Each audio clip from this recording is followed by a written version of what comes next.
Haya, mtanioka, angalia kitabu cha mwenzio.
Waheshimiwa kabisa waanzisha safu na wanaendelea kuvisha safu.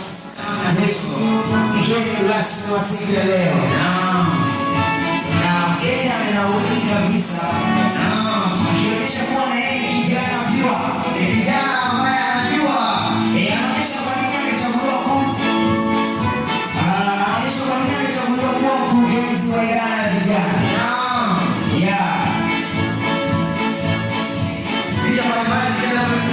Kuchukuliwa katika eneo hili.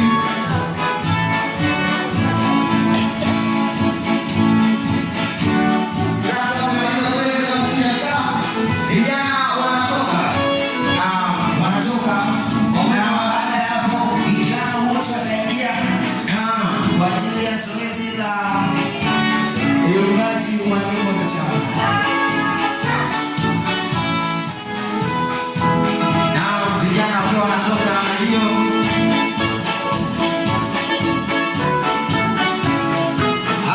utaelewa kwa nini vijana wa kanisa la Amani wanakipenda chama cha Tafuta Njia na Mabalozi. Ndio. Yeah.